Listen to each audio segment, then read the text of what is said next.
Aïe!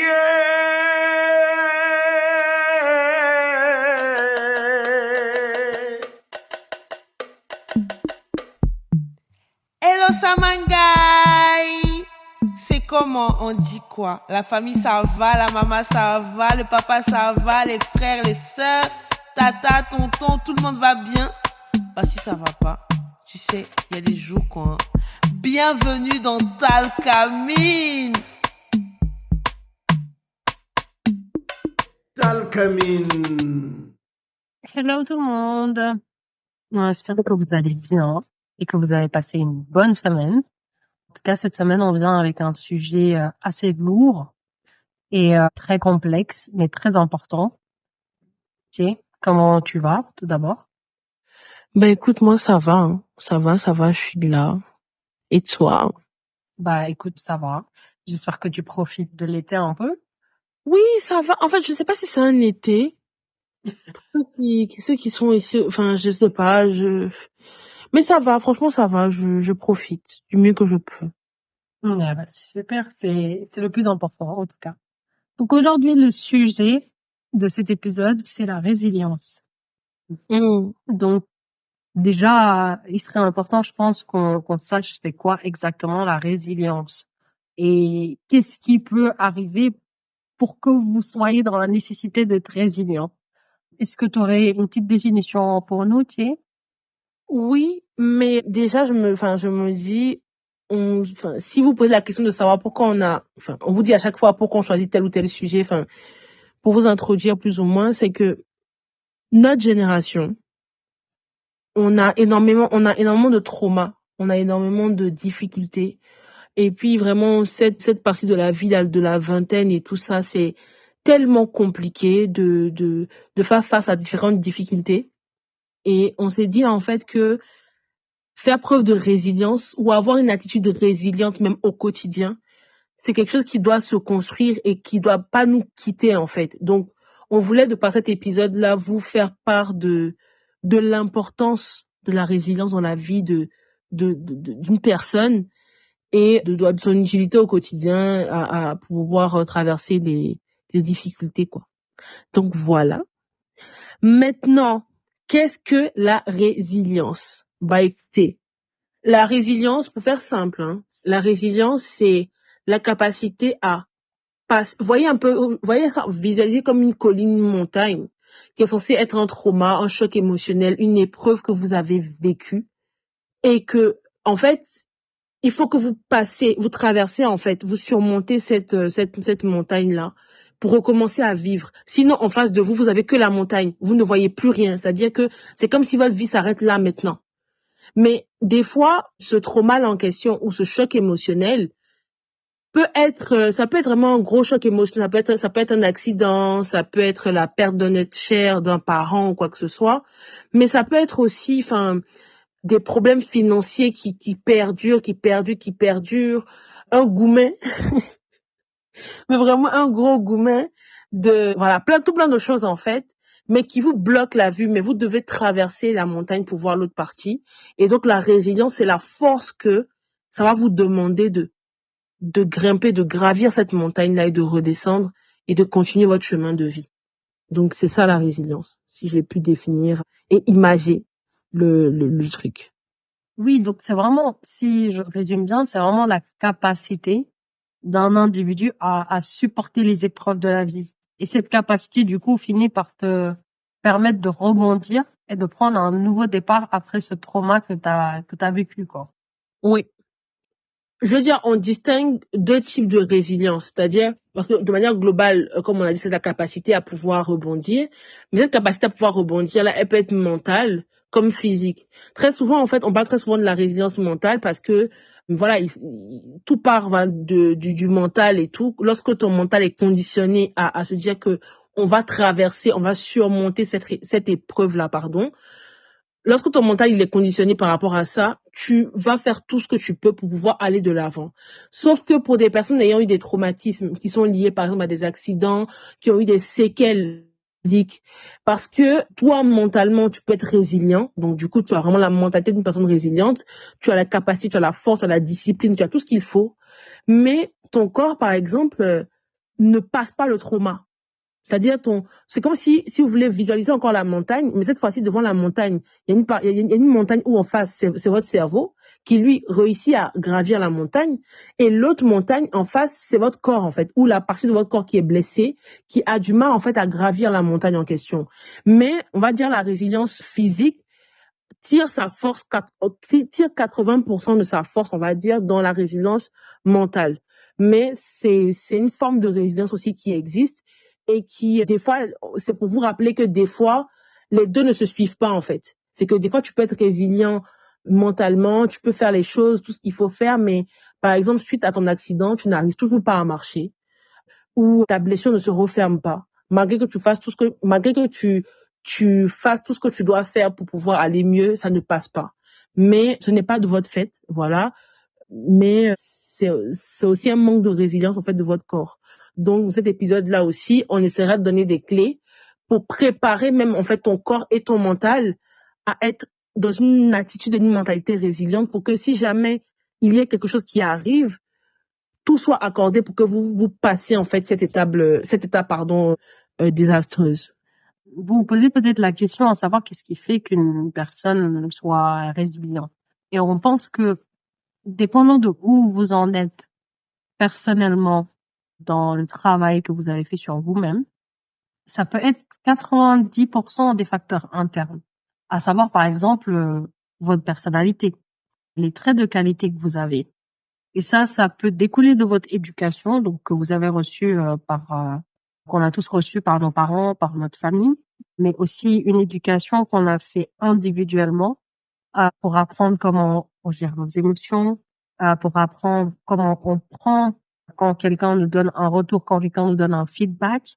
Est-ce que c'est quelque chose qui remet en question toute ta vie et toutes les décisions que tu avais prises avant, ou est-ce que tu as ce recul vraiment de pouvoir prendre les petits points clés que la personne vient de te donner, mais toujours de continuer avec cette idée. Donc, je pense que là, ça touche un peu le fait d'être têtu, mais de manière positive. Pas têtu parce que j'ai envie de faire ça et tu n'écoutes pas le retour de ce que les gens te donnent, mais t'es têtu parce que tu sais ce que tu veux. Et ça, c'est un peu, il y a quand même beaucoup de connotations de résilience, je pense, dans le fait d'être têtu, parce que je pense que c'est les gens têtus qui sont vraiment capables de tomber 2 milliards de fois et de se relever. Je sais pas ce que t'en penses, tu. Effectivement, parce qu'ils sont déterminés. Il y a têtu le côté, parce que ceux qui sont têtus, c'est qu'ils ont envie de voir, en fait. Ils veulent voir, ils veulent toucher, ils veulent se dire, OK, ça va marcher, d'accord. Donc, la résilience, en fait, c'est un bon trait de qualité pour être résilient parce que tu te dis, attends, mais il y a quoi derrière la montagne, là, en fait? Après, j'ai eu ça comme problème. OK, d'accord, mais après ça, ma vie sera comment? Donc, tu te dis, mais je veux voir, en fait, je veux comprendre. Donc, tu veux encore repartir de l'avant. Donc, c'est ça. Donc, effectivement, je pense que oui. C'est quand même, ça peut être un défaut, mais ça peut être vu un peu comme une qualité, en fait. Enfin, c'est quelque chose on a plus ou moins spoté chez les gens qui sont résilients. Oui. Et à ça aussi s'ajoute la patience, parce que je pense que ça fait partie quand même d'un bon pourcentage du fait d'être résilient, d'être patient. Parfois, c'est comme ça. Il faut du temps et on peut rien faire pour accélérer ça. La résilience réside justement du fait que, OK, là, j'en ai pour 2 ans de rééducation. C'est très long. Mais c'est cette patience qui va te permettre d'aller du point A où tu es actuellement au point B. Et d'être optimiste que cette journey va t'amener, va te rendre meilleur, en fait. Va t'amener vraiment à voir la lumière en plein jour et que tu vas pas ruminer et tous les jours regarder ça de manière pessimiste. Ah oui, bah, écoute, je saurais pas faire ci, je saurais pas, enfin, il faut vraiment avoir le mental, faut être patient et il faut avoir des pensées positives. Tu peux pas juste tous les jours être négatif et pas voir le chemin, en tout cas, de manière positive. C'est un apprentissage, ça prend du temps. Ouais, mais je veux dire, pour la patience, tous les process demandent de la patience. Et la résilience, c'est tout un process. Tout ce qui nécessite, en fait, de faire étape par étape demande de la patience. Donc, vous devez dès à présent commencer à vraiment cultiver la patience. Là, le podcast là est fait par 2 personnes qui ont vécu des situations vraiment, là, on parle vraiment, comme on dit dans mon pays, c'est connaisseur qui connaît. Voilà, connaisseur connaît, gars ou pas. Connaisseur connaît, gars ou pas. Là, je suis en train de vous parler vraiment en connaissance de cause. La patience, là, c'est vraiment une vertu que vous devez vraiment chérir dans votre quotidien. Parce que justement, ce qui fait que les gens manquent de résilience des fois, c'est que ils pensent que s'ils se lèvent le matin avec toute la motivation possible, il faut qu'ils se recouchent avec tous les problèmes résolus, c'est faux. Donc vraiment, il y a ça. Il y a aussi le fait, dans les facteurs internes qu'on est en train de citer, je peux relever la gestion des émotions aussi, parce que comment vous êtes aujourd'hui, c'est aussi issu de votre socialisation primaire qui est faite à la maison avec la famille et tout. Si vous avez grandi dans un milieu où dès qu'il y a un problème, tout le monde panique, la mère est défaitiste, le père dit ah non c'est fini, on sera à la rue, vraiment il y a rien qui va et tout. Amidou, je comprends vraiment que toi aujourd'hui, dès que tu as un problème financier ou dès que t'as été renvoyé de l'école ou tu as eu tel ou tel problème, directement tu baisses les bras parce qu'on t'a pas appris en fait à être patient, à faire preuve de résilience. Donc effectivement, on peut comprendre en fait que ça peut être problématique pour certaines personnes, mais travailler aussi sur votre gestion des émotions, parce que les émotions aussi jouent pour beaucoup dans votre capacité à être résilient ou pas, véritablement. Mais de manière globale, les facteurs internes, comme Aïcha l'a dit, ça représente 90% en fait des éléments qui vont influer sur votre capacité à être résilient. Donc, ces facteurs internes-là se construisent aussi beaucoup sur votre confiance en soi, qu'on a vu dans l'épisode précédent du coup. Donc, vous pouvez aller checker et tout pour avoir, voilà, on va pas rentrer en détail dans cet épisode-là. Et il y a aussi les facteurs externes du coup on s'est dit, ça représente 10% quand même. Donc, je sais pas, Aïcha, ce point-là, par rapport aux facteurs externes, est-ce que tu penses que c'est tout aussi important en fait, parce qu'on se dit que c'est quand même 90%, c'est ce qui se passe à l'intérieur de nous-mêmes. Donc on pense que de par cette base-là, on peut être résilient, enfin on peut pouvoir affronter des situations. Mais est-ce que tu penses que c'est vraiment important aussi les facteurs externes qui sont les amis, la famille, tout ça? Je pense que le poids des facteurs externes dépend vraiment de la personne et où t'en es en termes de confiance de soi, comme tu l'as si bien dit, Fab. La confiance en soi, c'est pas juste de dire je suis belle et puis voilà. Non, c'est quand tu as confiance en toi, tu sais tes points forts, tes points faibles. Tu sais ce que tu vaux, tu sais qui t'es. Ce qui fait que si tu avais toute la planète Terre qui est en train de dire un truc sur toi et que toi, tu sais que c'est faux, ça ne te fera absolument rien parce que tu te connais très bien. Donc, je pense que quand tu te connais pas assez et que tu te cherches, les facteurs externes peuvent peser beaucoup plus parce que justement, ces facteurs externes, c'est quoi? C'est ton entourage, c'est ton soutien social. Je parle de la famille, je parle de tes amis. Si ces personnes-là n'ont pas de patience, ces personnes sont pessimistes, ces personnes sont constamment dans la négativité, c'est très compliqué d'être résilient du coup. Parce que tu peux venir et dire à tes amis, OK, moi j'ai cette idée de business que je veux faire, je pense qu'en faisant ça va le faire. Ils peuvent tous te regarder comme si t'étais fou, t'es un extraterrestre. Ah, mais t'es sûr que ça va marcher? Moi, je pense que c'est un peu trop risqué. Et puis, il y a beaucoup de gens qui le font déjà. Et puis, il y a ci, et puis, il y a ça. Et dans ta tête, c'est fini. Tu commences à remettre tout en question parce que t'as pas fait le travail, la première partie du travail, donc sur les facteurs internes, et t'es pas à 100% sûr de toi-même. Donc, qu'est-ce que tu fais? Tout ton plan est remis en cause. Donc, je pense que c'est pour ça, il est très, très important de bien choisir ton entourage parce que ton environnement influence beaucoup aussi sur ta résilience, à quel point tu l'es et ou à quel point tu l'es pas. Je sais pas ce que t'en penses. Moi, tu sais, moi, après, je me connais, hein. Moi, pour moi, l'interne fait 100%. Tu vois? Parce que tu as fait la première partie du travail, tu vois. Voilà, pour moi, l'interne fait 100% du moment que je sais, parce que pour moi, la résilience, c'est tellement personnel, c'est ta vie, quoi. tu vois. Donc, que je sois mal entourée ou pas, ou quoi que ce soit, ça, pour moi, ça va pas vraiment influencer, ça va vraiment influer, pardon, sur ma manière de devoir gérer, en fait, mon obstacle, en fait, tu vois, à surmonter. Je vais plutôt me dire que le plus important pour moi, c'est comment je me sens à l'intérieur et pas à l'extérieur, tu vois. Donc voilà, si pour moi à l'intérieur tout est bon, je fonce. Et puis effectivement après, comme on a dit dans les autres épisodes et tout, bien choisir son entourage, ses amis, son compagnon, construire bien sa confiance en soi, fait que après bon, tu as l'écosystème qui est bien autour, toi-même t'es bien à l'intérieur. Je sais pas qui peut te tester en fait. En fait, ce qu'on veut vous dire, c'est que justement quand tu es bien à l'intérieur et que tu sais que tu es quelqu'un vraiment, tu es déterminé, tu es patient, tu es optimiste, tu as confiance en toi, tu as bien choisi les gens autour de toi, tu as bien fait le tri et tout ça, il y a personne qui peut te tester. C'est pas possible. Que ce soit à ton travail, peu importe l'obstacle, parce que la résilience aussi, c'est que par exemple, tu es harcelé au travail. Tu as un patron vraiment qui te met vraiment de pression, c'est compliqué.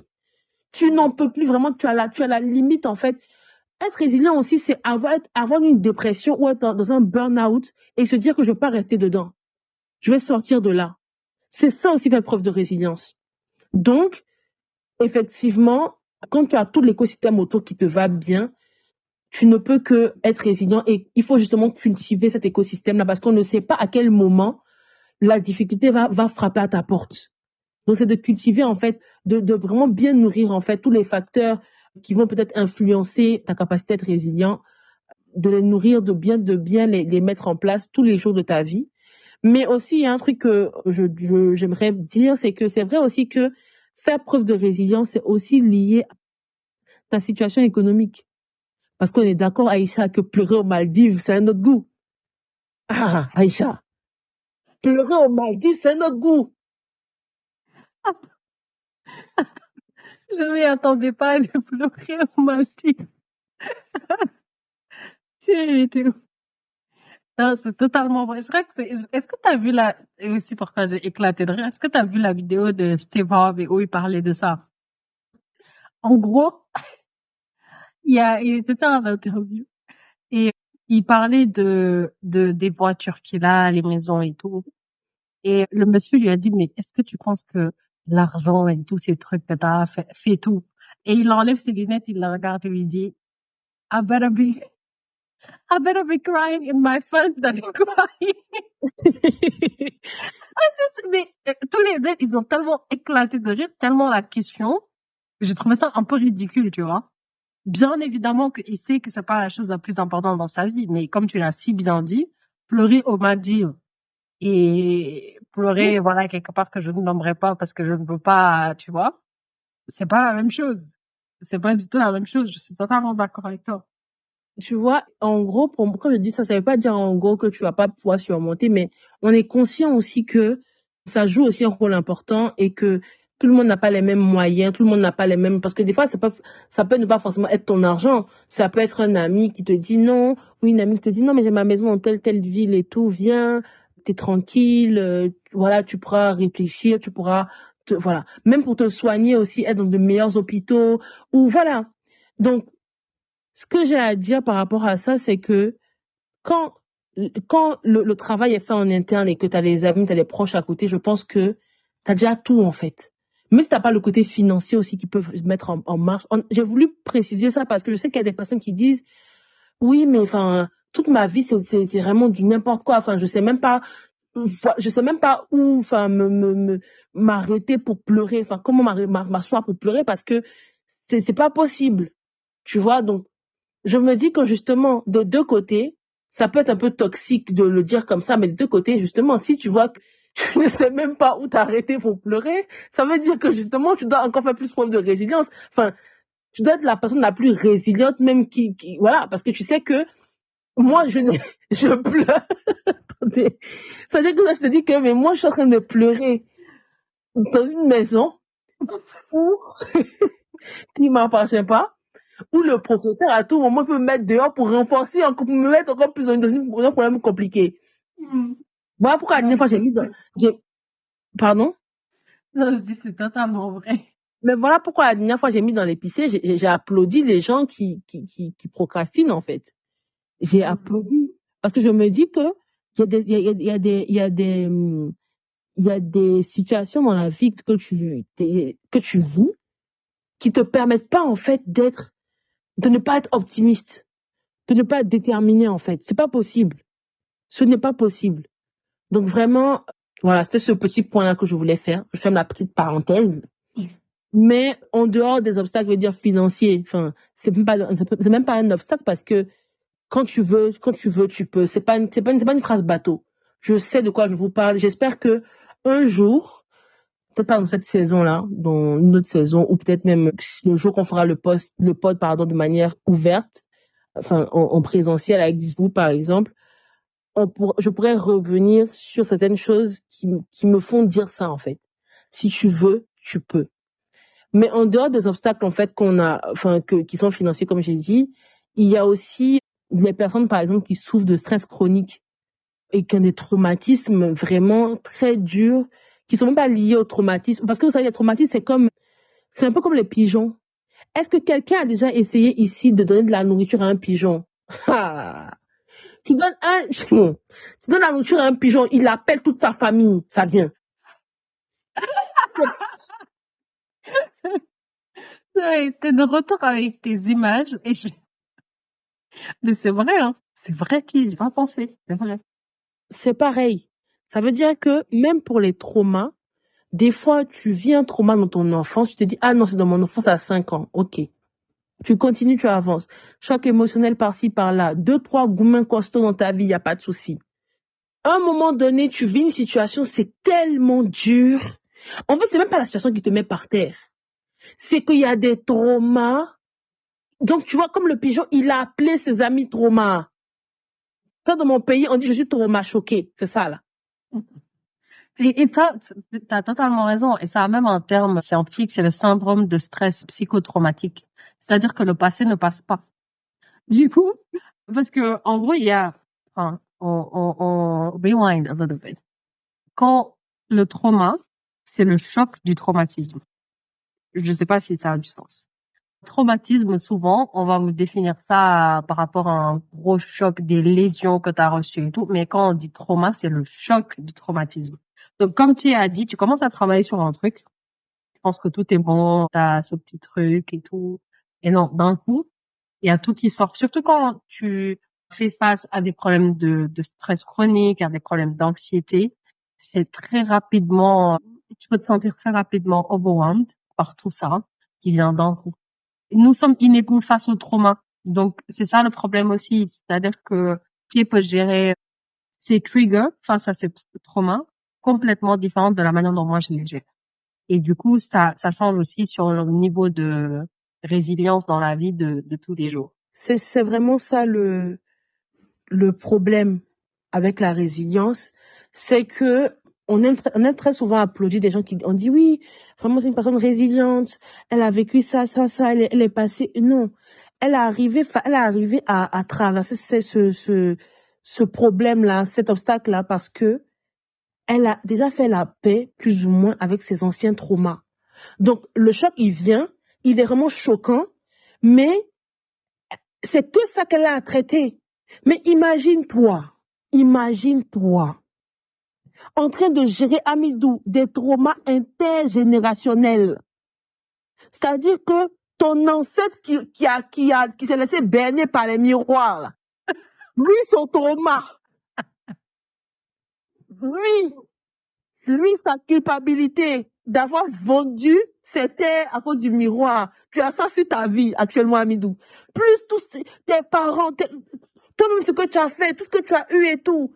Donc là, aujourd'hui, c'est normal que même si je te colle le pied sur une table, Amidou, c'est normal que tu as du mal à repartir de l'avant. Cet épisode-là, vraiment, pas pour les personnes qui sont dans une situation vraiment qui sont vraiment déjà en train de vouloir traverser, surmonter un obstacle. Après, oui, ça peut vous aider, mais c'est vraiment de dire que il faut faire de la résilience, en fait, son pain quotidien. de travailler, de nettoyer, de faire en sorte que tout soit bien au moment où, quand le truc il arrive, tu te dis pas, ah merde, c'est quoi ça? Mais comment je vais m'en sortir et tout, tu es vraiment à plat. Non. C'est de se rappeler que si tu es quelqu'un qui souffre de stress chronique ou tu as des traumas qui te trigger à chaque fois, travaille dessus. Parce que cette vie-là, il nous arrive des choses vraiment tellement compliquées. Et des fois, on se dit, non, on va s'appuyer sur les anciens, nos parents. Non. Les parents, c'est la première fois de vivre aussi comme nous. Donc, toi aussi, cherche tes outils pour pouvoir régler, en fait, tes problèmes dès maintenant, afin de ne pas avoir des obstacles, justement parce que ces obstacles-là, en fait, sont liés, comme on a dit plus tôt, aux facteurs internes, en fait, qui représentent 90% de ta capacité, ta force de résilience. Donc, c'est de régler ces problèmes-là, en fait, dès le départ, d'apprendre à vraiment prendre soin de soi. Et, mais avant ça, enfin, ici, il y a un truc que Aïcha et moi, on déteste. Les personnes qui sont défaitistes dès le départ. C'est-à-dire que, ah non, moi, vous savez, moi, Amidou, en fait, dans ma famille, là, dès qu'il y a un décès, il faut forcément que tu perds ton travail ensuite. Tu vois, des pensées qui sont tellement limitantes. On t'a dit que non, Amidou, en fait, si tu as ci, ça veut dire que tu dois avoir ça. Non. Il faut que d'abord, on apprenne à sortir des pensées limitantes. Non, moi, en fait, je n'ai pas d'argent. Mes parents n'arrivent plus à payer mon école. C'est compliqué. Je vais devoir laisser ma maison et tout ça. Je sais pas comment je vais faire. Je commence à arriver à la fin de ma vingtaine, là. Mes diplômes sont pas vraiment validés et tout. Ça veut dire que c'est bon. Je vais aller vendre l'arachide au marché. Non. Non, en fait. Non. C'est de se dire que non. C'est de travailler aussi sur les pensées limitantes. Parce que, Aïcha, je sais pas si tu as déjà eu affaire à ce genre de pensée. Enfin, comment tu as réussi à passer outre? Ouais, non, c'est très compliqué parce que quand t'as vécu des expériences passées, t'as deux choix. Soit tu apprends la leçon et tu passes à la suite, et donc à chaque fois que tu es confronté à cette situation, tu ressors tes outils. Soit ces expériences, t'as pas travaillé sur tes traumatismes comme tu l'as dit, et à chaque fois que ça arrive, tu pars totalement, tu sombres en fait tout de suite, avant même que les problèmes commencent, tu sombres parce que tu dis ah ça m'est déjà arrivé la dernière fois, c'est ça qui va se passer. Et je pense que c'est là où viennent les pensées vraiment très négatives et qui sont vraiment limitantes. C'est que tu prévois quelque chose de négatif qui n'est même pas encore là. Donc là, tu es en train de doublement te traumatiser, mais tu es encore doublement en train de t'affaiblir et de pas partir en fait avec les bons outils dès le début. Parce que pourquoi tu vas pas, enfin pour moi en tout cas personnellement, tu dois apprendre plutôt de ces expériences et l'utiliser pour que ça te permette d'avoir de l'avance par rapport à quelqu'un qui l'a pas vécu. Si tu as été traumatisé par AHT, cette situation t'arrive une deuxième fois, moi j'aimerais penser que toi t'as plus d'outils pour t'en sortir plus rapidement et de manière plus efficiente que moi, par exemple. Mais est-ce que toi t'as des petites stratégies, des petites techniques qui permettraient à n'importe qui, en tout cas, de développer, renforcer sa résilience au quotidien? Donc, ouais, déjà, c'est de prendre soin de soi-même. Prendre soin de soi mentalement, en sociabilisant avec des personnes, en faisant ce qui te fait plaisir, en mangeant bien et tout ça. On a parlé de résilience physique. Je pense aussi qu'il faut pratiquer du sport, vraiment prendre soin de soi. Parce que vous savez, quand on parle de trauma, quand on parle de trauma physique, c'est que ton corps, en fait, a été choqué par quelque chose. Ça veut dire que aussi, il faut aussi entraîner ton corps aussi souvent. Mettre ton corps aussi des fois à l'épreuve. J'ai pas d'aller traverser le feu, faire des épreuves de Koh-Lanta. Amidou, écoute, juste 30 minutes de marche par jour, c'est pas mal. Donc vraiment, c'est de prendre soin de soi-même et tout. Votre vie est précieuse. Je ne peux pas cesser de le dire, mais votre vie est précieuse. Et on ne vit qu'une seule fois. oui, c'est vrai, on peut croire à la réincarnation ou quoi que ce soit, mais cette vie-là, cette vie que tu vis actuellement là, c'est une seule fois. Donc vraiment, prenez soin de vous, déjà, au quotidien. Aussi, il faut apprendre aussi de ces échecs, de ces expériences passées. Juste se dire que, ok, ça m'est arrivé là comme ça et tout. J'ai pu. En fait, il faut s'inspirer surtout. Des fois, on se rend pas compte, mais il peut y avoir un examen. Ça peut être un truc bête, hein, un examen que tu as passé. Tu as réussi, mais ça a été assez compliqué. Mais tu as réussi à le faire. Il faut vous rappeler de vos réussites aussi. Vous rappeler que vous n'avez pas seulement échoué. Et même les fois où vous avez échoué, vous avez réussi en fait à passer le cap. Ça veut dire que l'obstacle que vous allez traverser là maintenant, vous pourrez le traverser. Donc il faut vraiment prendre le temps aussi à chaque fois que vous avez une réussite, de vous féliciter, de vous rappeler aussi que avant d'arriver à ce point-là, j'ai traversé tout ça et j'ai réussi. Pour que le jour que vous soyez confronté à un gros obstacle, vous pourriez vous dire, mais attends, c'est gros cette fois-ci, c'est vrai, mais j'ai quand même fait ça, qui font qu'aujourd'hui, je me sens légitime, en fait, de me dire que ça va pas m'atteindre ça, en fait. Donc, il y a ça aussi à mettre en place. Et puis aussi, vraiment, chérissez vos relations avec votre famille, avec vos amis, parce que ce sont ces personnes-là qui, de prime abord, seront les premiers, en fait, à vous aider, à vous porter, en fait. Qu'on le veuille ou pas, ce sont ces personnes-là qui seront là pour vous. Donc, il faut chérir ces relations, à les entretenir du mieux que vous pouvez. Et puis, tout simplement, avoir une mentalité d'optimiste. De toute façon, tout ce que j'ai cité là, j'ai décrit, on va dire, la mentalité de quelqu'un qui est optimiste, en fait. De toujours penser au bien. C'est vrai que les choses peuvent mal se passer. On peut avoir des échecs, c'est la vérité. Mais il faut se rappeler que on va y arriver. On va y arriver.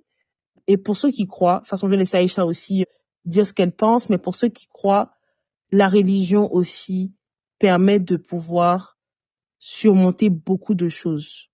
Je pense que vous le savez, hein, je suis chrétienne.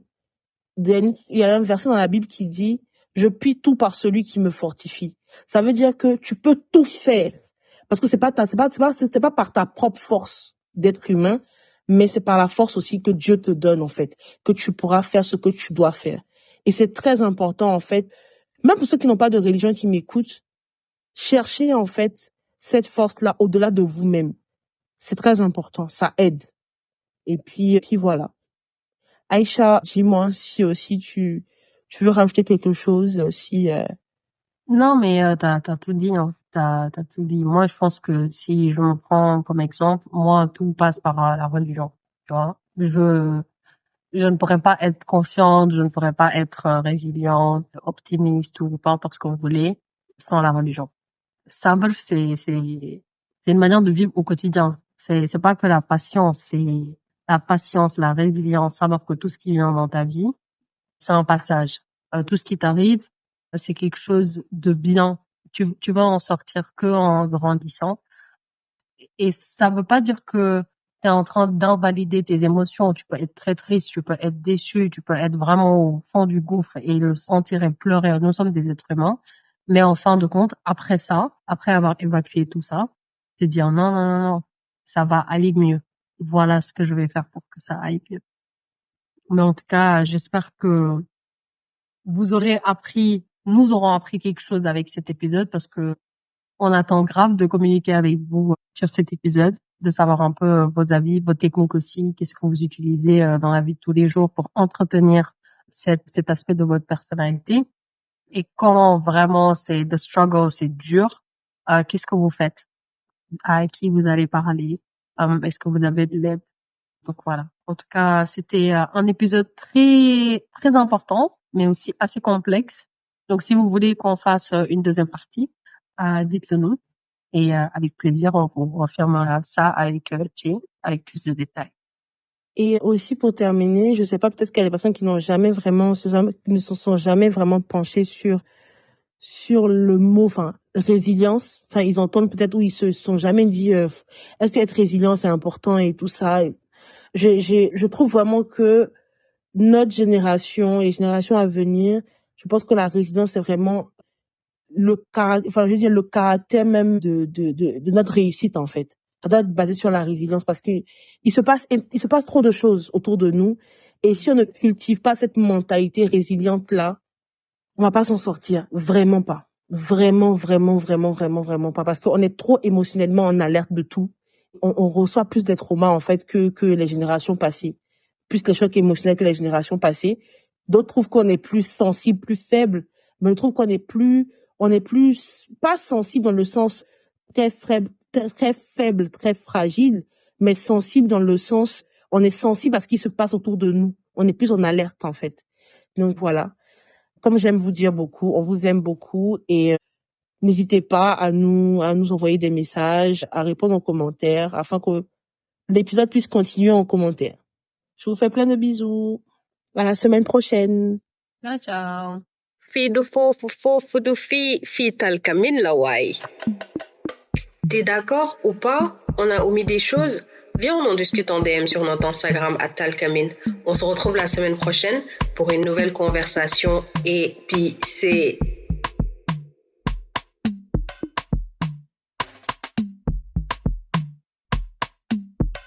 Talcamin.